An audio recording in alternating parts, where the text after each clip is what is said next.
we're the Parity Bits from Lexington High School. I'm Grace. I'm Ashna. Edith or Edie. Christine. Leia. We go to school in Lexington High School. We're part of Robotics. Robotics is comprised of two teams, us, the Parity Bits, and our other team, 2 Bits and a Byte.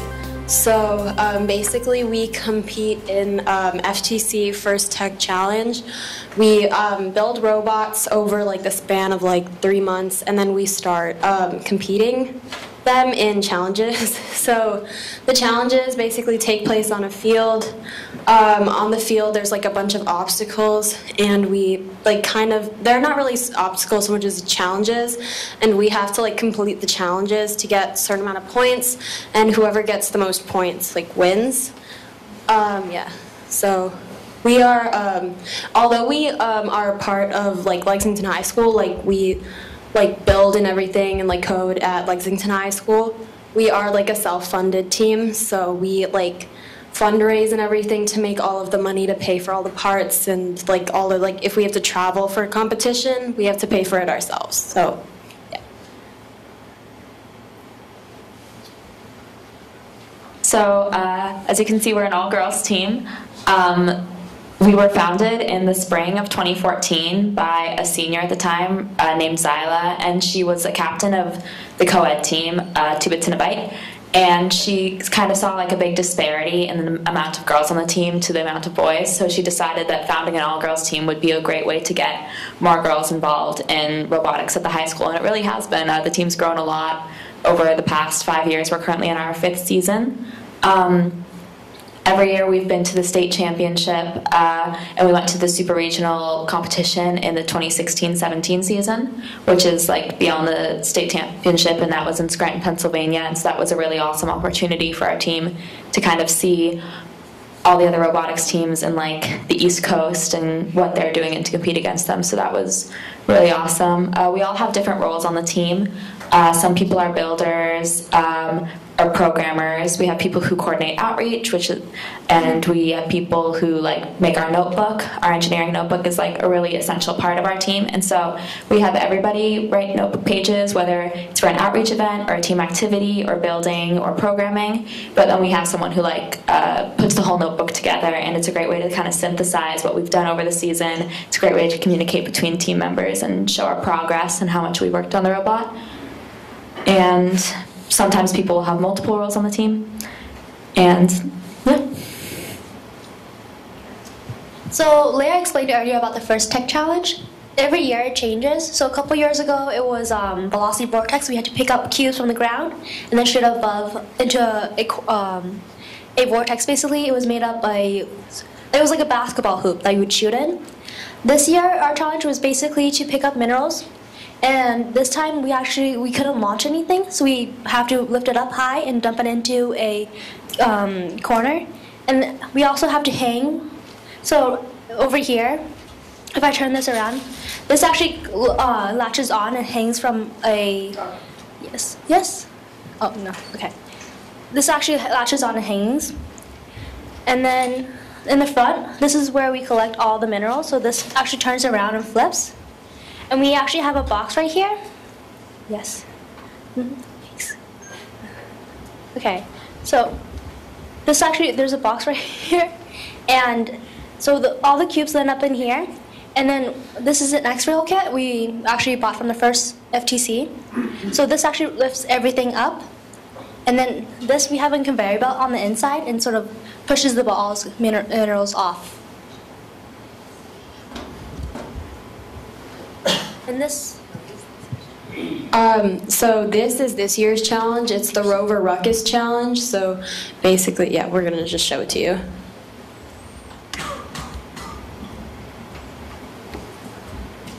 Is there a vault? Do you guys have speakers we could connect to, or? Hold the microphone next to the.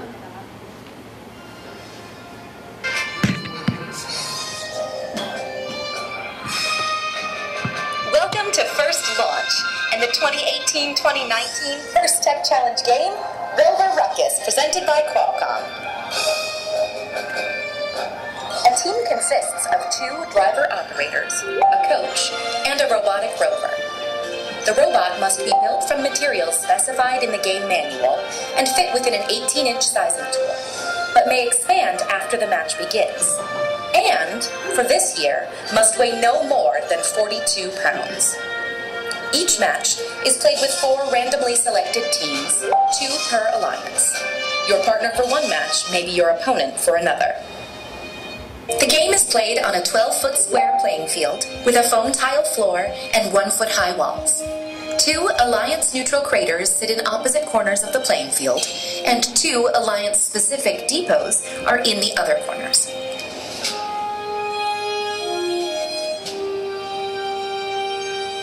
Navigation targets are placed in the center of each field wall. 4 sampling fields contain minerals, 2 silver spheres, and 1 gold cube, which are randomly lined up in front of each corner.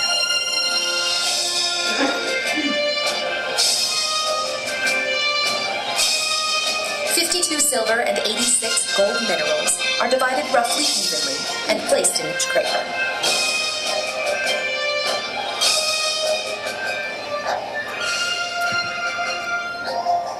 The lander sits in the center of the field with Alliance-specific landing zones marked by red and blue tape. Red and blue Alliance stations are taped off on opposite sides of the field, including the scoring referee stations. Prior to the start of the match, robots may be latched onto the lander. Robots that cannot be latched must start in the Alliance's landing zone.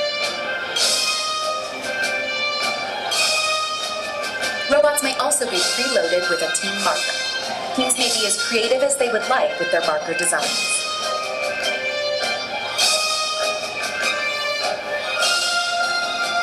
Field personnel will randomize the minerals in the sampling field.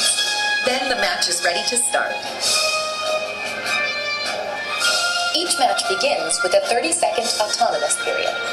During this period, there are a number of ways for teams to score, using only pre-programmed instructions and sensor inputs.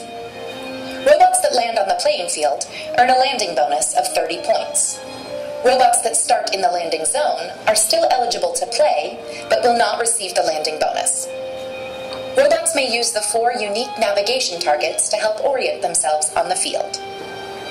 Robots claim their depot by placing their team marker in it for a claiming bonus of 15 points. If their alliance partner also places their marker in the depot, it is considered completely claimed and is protected through the remainder of the match. Robots that successfully move the gold mineral completely off of its starting location in the sampling field earn a sampling bonus of 25 points. But if a silver mineral also moves, your alliance loses that bonus. And finally, robots that successfully park in any of the craters will earn a parking bonus of 10 points. Following the autonomous period is the 2-minute driver-controlled period. There are a number of ways to score points. Each mineral placed into an alliance's depot earns 2 points. Be careful, however, if the depot is not completely claimed, an opposing alliance may descore your minerals.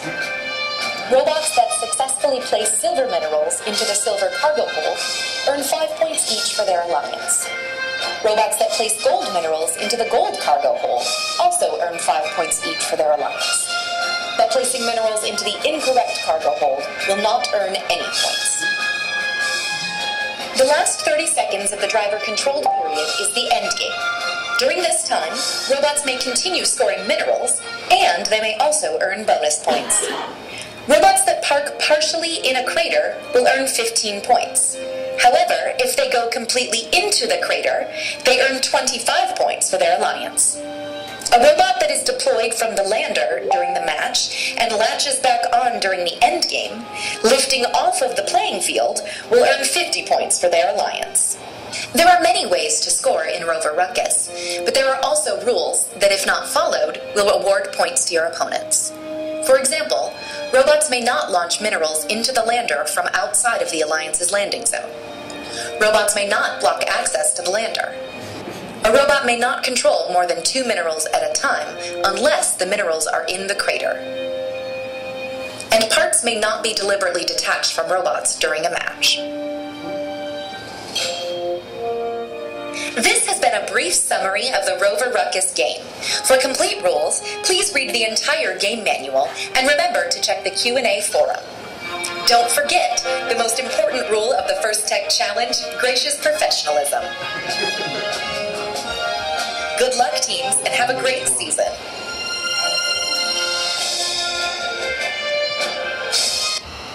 So for this challenge, this is a robot we designed.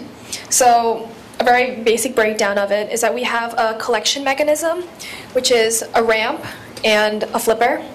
So what happens is the mineral would come in, the flipper turns, brings it up, and then right next to it is a collection box.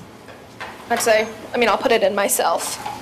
And then from there, we have something called an X-rail, and what the X-rail does is that because like in the video that we saw, we have to lift up the mineral to then deposit it.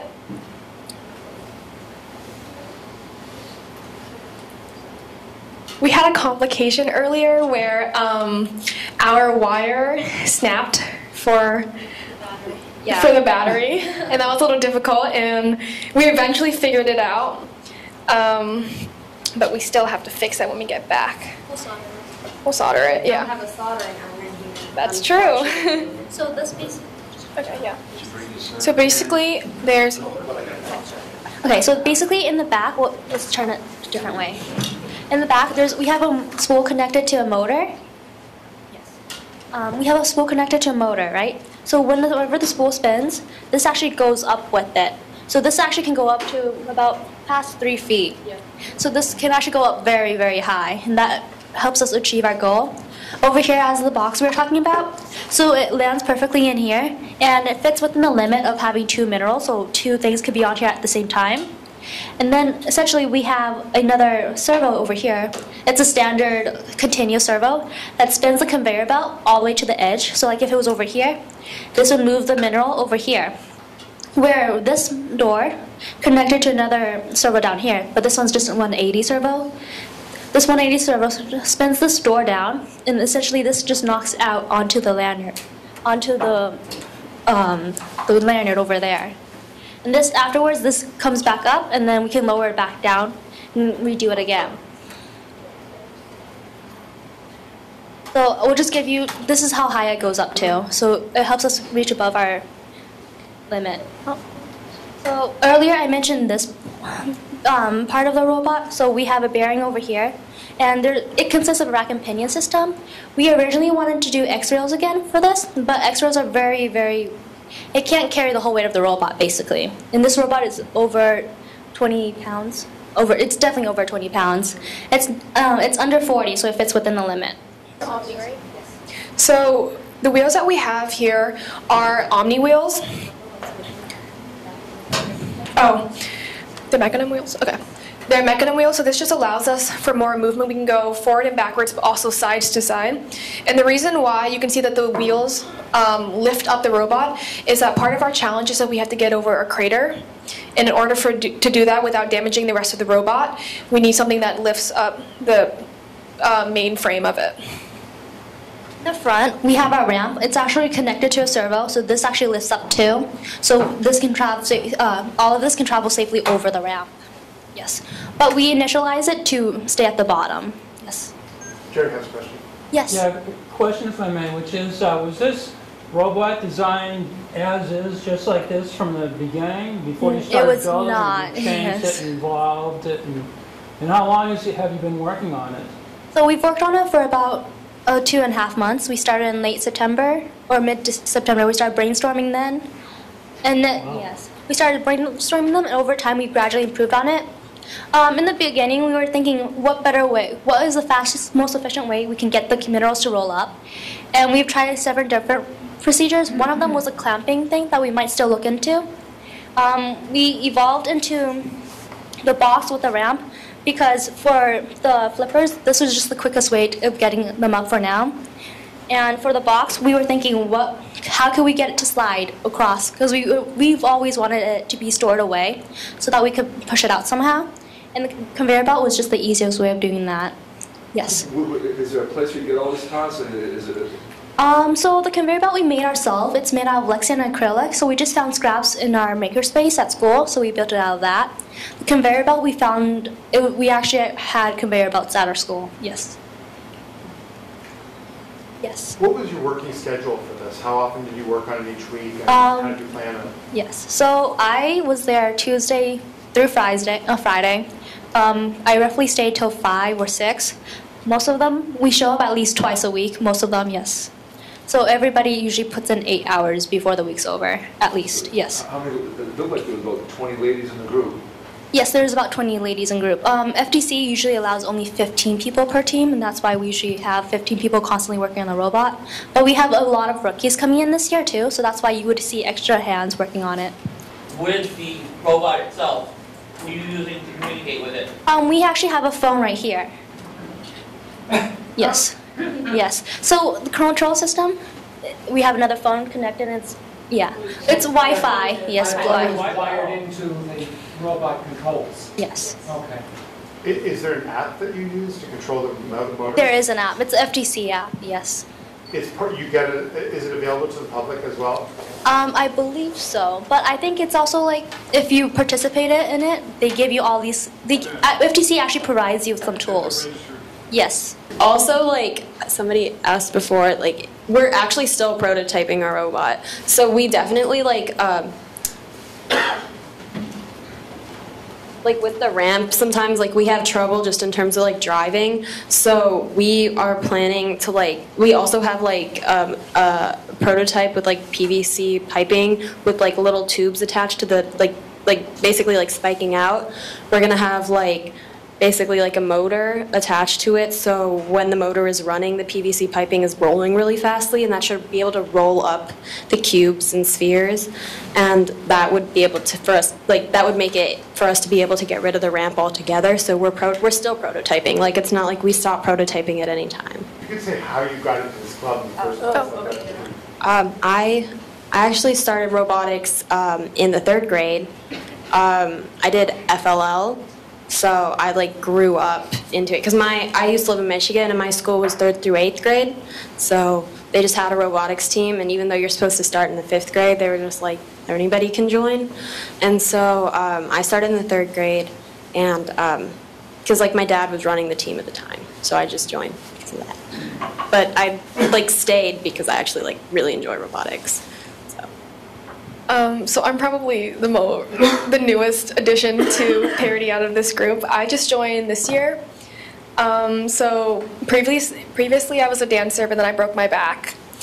And then my brother had played a really big part in robotics for the 2-Bits team. So I thought I would try it out.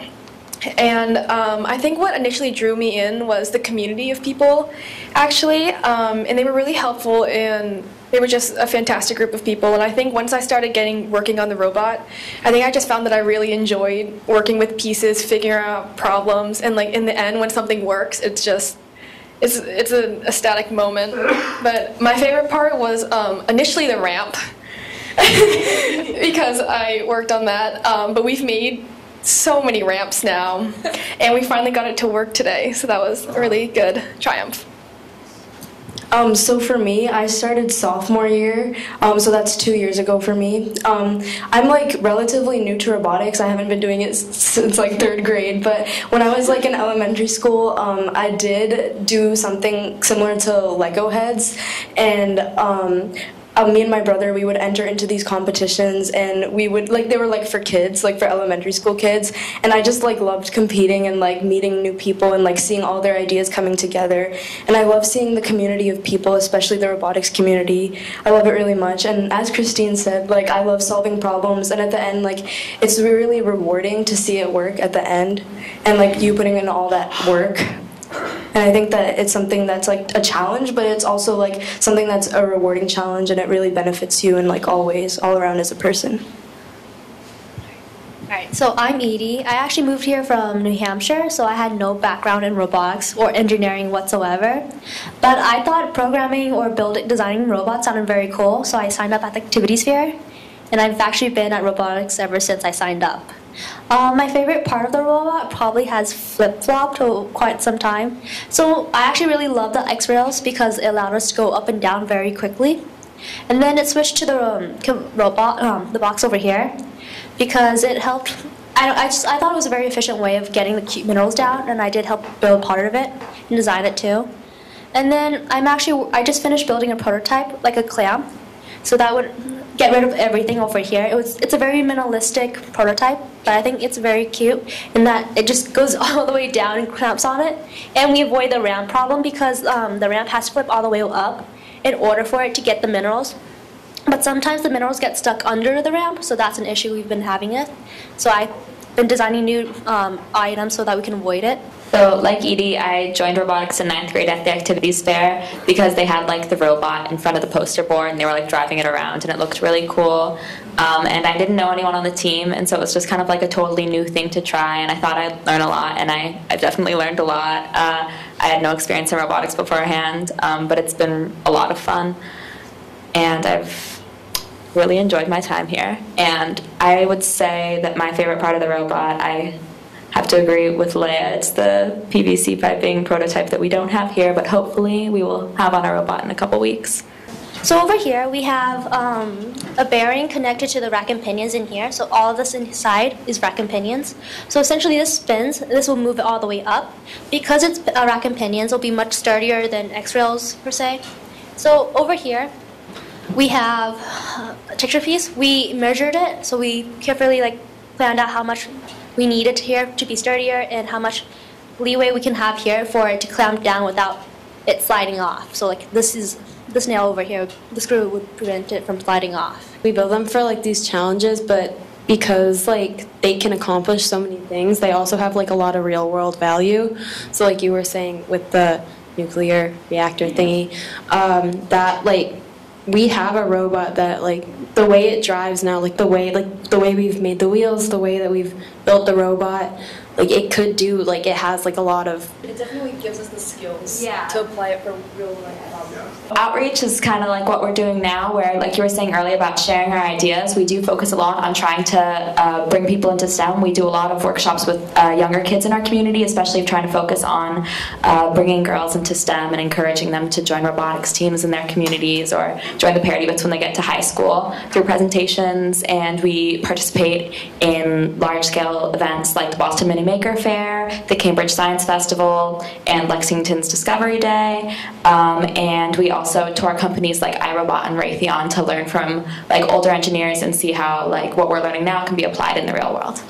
So team bonding, we basically go on a bunch of, so team bonding is a fun time. So this is the Women's March, or one of the marches, and this is just a picnic, and that was our end of the year party. So we do a lot of team bonding things that bring the team closer together, and it makes a better robot because we actually know each other and we love each other, and it's great because we are a robotic community. Okay, so why do we have an all-girls team? Basically, 5 years ago, what happened was on 2 bits, there was a really large proportion, like Grace said before, there was just a really large proportion of guys to girls, and one of the team captains, Zyla, who ended up breaking off and starting Parity, basically was I feel like girls aren't having enough representation on this team and aren't getting to do anything on the robot enough on this team, so she kind of broke off and decided to start the all-girls team, and that's kind of just true in general. So just in general, I learned the other day that 11% of women do computer science, to the 89% of men. It's just an insane amount. So just encouraging women to be in STEM and encouraging women to be in this environment. And because our team is all girls, it's also really cool. We hang out a lot. We have sleepovers. It's really fun. So just we have a really good community, so it's really inviting to other girls to join the team. These are just ways to join our community. So we have a website, which is just lexrobotics.com. We have a Facebook and a Twitter and an Instagram, and all of our usernames are just the Parity Bits. So we just wanted to thank you guys for taking time out of your evening on this Tuesday night to come join us.